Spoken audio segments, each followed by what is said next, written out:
नमस्कार, सादर प्रणाम। मैं doctor Om Prakash Mishra the Sanket live से। आज हम आम आदमी के स्वास्थ्य की चर्चा करेंगे।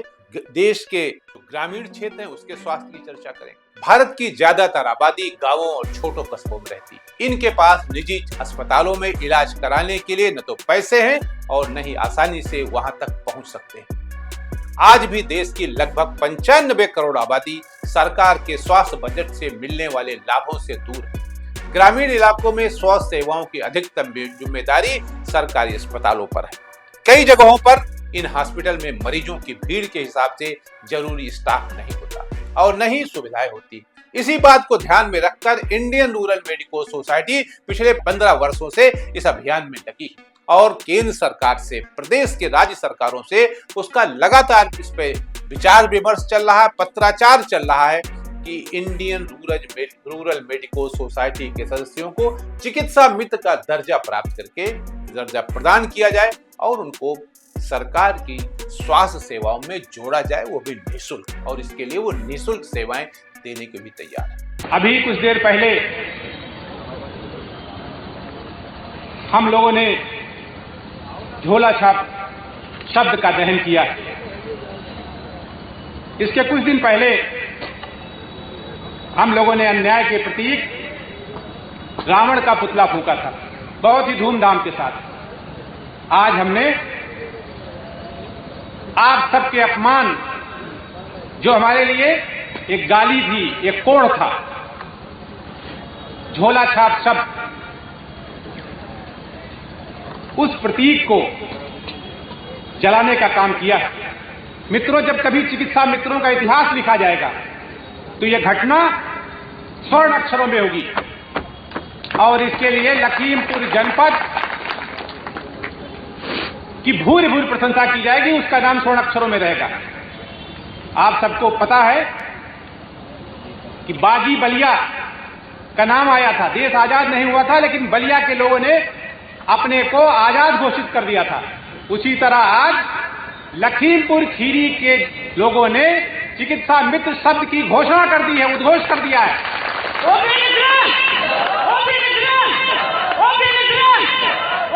इसका उत्तरदायित्व केंद्र और राज्य सरकारों पर है, जिन्होंने कई बार ग्रामीण स्वास्थ्य सेवा की उपेक्षा की है। भारत का स्वास्थ्य बजट इतना कम है कि गांवों की जरूरतें पूरी नहीं हो पाती। आजादी के बाद से ही ग्रामीण इलाकों में स्वास्थ्य सेवाओं की ऐसी हालत बनी हुई। पश्चिम बंगाल के मुख्यमंत्री रहे और प्रसिद्ध डॉक्टर विधान चंद्र राय यानी कि बीसी राय ने रूरल हेल्थ केयर पर ध्यान दिया था। इसी बात को इंडियन रूरल मेडिकल सोसाइटी लगातार उठा रही है और यही बीसी राय हैं जिनके नाम पर हर साल 1 जुलाई को डॉक्टर्स डे मनाया जाता है। लेकिन उनके बाद के नेताओं ने इस गंभीर मुद्दे को नजरअंदाज किया। स्वास्थ्य सेवा एक जिम्मेदारी है जिसमें हर पल चुनौतियां बढ़ती जा रही। दुर्भाग्य से ज्यादातर मामलों में देश की स्वास्थ्य व्यवस्था इन हालातों से ठीक से निपट नहीं पा रही। ग्रामीण इलाकों में स्वास्थ्य सेवाओं का ध्यान अब तक मलेरिया जैसी बीमारियों पर ही अधिक रहा है। हाल ही में प्रिंस चार्ल्स ने भी कहा कि मलेरिया को खत्म करने की कोशिश की जा रही। भारत में टीबी को खत्म करने में विश्व स्वास्थ्य संगठन मदद कर रहा है। लेकिन इंसान की और भी कई बीमारियां जो बहुत खतरनाक होती हैं, लेकिन समस्या ये है कि उनकी जरूरत के हिसाब से व्यवस्था नहीं हो पा रही। सुविधाओं की कमी के चलते लोगों की परेशानी और दुख बढ़ते जा रहे हैं। जब बर्दाश्त करने की सीमा टूट जाती है तो लोग हिंसक प्रदर्शन करने पर उतर आते हैं। इस स्थिति को रोका जा सकता है। देश में डॉक्टर और मरीजों के बीच रिश्ता बहुत उतार चढ़ाव वाला हो गया। अब वो विश्वास का संबंध नहीं रहा। पहले क्या था कि डॉक्टर और मरीज के बीच एक जबरदस्त विश्वास की रेखा रहती थी, लेकिन वो रेखा आहिस्ता आहिस्ता धूमिल होती जा रही। कई बार बड़े डॉक्टर गांव के मरीजों को ठीक से नहीं देखते। उन्हें लगता है कि सामने वाले को कुछ नहीं पता, लेकिन ये रवैया ठीक नहीं। ग्रामीण इलाकों में रहने वालों से उम्मीद नहीं कर सकते कि उन्हें मेडिकल से जुड़ी जानकारी होगी। देश के मेडिकल प्रोफेशनल्स के सामने ये एक बड़ी चुनौती है कि कैसे वे गांव में रहने वाली विशाल आबादी को स्वास्थ्य के प्रति जागरूक करते हैं। बेल्लोर सीएमसी डॉक्टर अन्ना पिलवुड्स ने सही कहा है कि आदर्श स्वास्थ्य व्यवस्था के लिए दिमाग और दिल दोनों का मेल जरूरी है। तभी कॉम्बिनेशन जब ये होगा तभी काम होगा। फिलहाल ऐसा कोई प्रयास किसी भी तरफ से होता नहीं दिख रहा है। भारत में तमाम सेमिनार और वर्कशॉप में ग्रामीण स्वास्थ्य सेवाओं को लेकर चर्चा की जाती है, लेकिन सुधार के लिए कोई ठोस उपाय नहीं किए जाते। इसका नुकसान उस जनता को उठाना पड़ता है जिसके पास बेहतर इलाज के संसाधन नहीं है और जो बड़े अस्पतालों में जाने का खर्च नहीं उठा सकती। आबादी के इस हिस्से की स्वास्थ्य संबंधी चुनौतियों पर किसी का खास ध्यान नहीं है। आईएमए के पूर्व अध्यक्ष डॉक्टर आर.वी. अशोकन ने एक बार इस बारे में कहा था कि देश की 3/4 आबादी को राष्ट्रीय स्वास्थ्य बजट का फायदा नहीं मिलता, यानी 1/4 को मिलता है।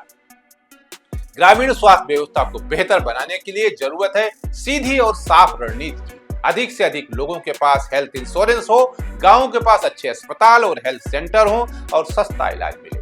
भारतीय डॉक्टर अक्सर लैंसेट और ब्रिटिश मेडिकल जर्नल में छपी रिपोर्ट्स का हवाला देते हैं। ये रिपोर्ट्स वाकई काफी रिसर्च के बाद लिखी जाती है और इनमें मुद्दों को गंभीरता से उठाया जाता है, लेकिन दुख की बात यह है कि यही डॉक्टर अपने ग्रामीण मरीजों के मामले में उदासीन नजर आते हैं। कोविड ने भारत की स्वास्थ्य व्यवस्था को बुरी तरह झकझोर कर रख दिया। इसके बाद भी मेडिकल इंफ्रास्ट्रक्चर में कोई बड़ी क्रांति नहीं दिख रही। रिसर्च और डेवलपमेंट पर कम खर्च की वजह से स्वास्थ्य ढांचे को बेहतर बनाना मुश्किल हो रहा है। कोई आश्चर्य नहीं कि सिस्टम की खामी के चलते ग्रामीण इलाकों की बड़ी आबादी सुविधाओं से दूर है।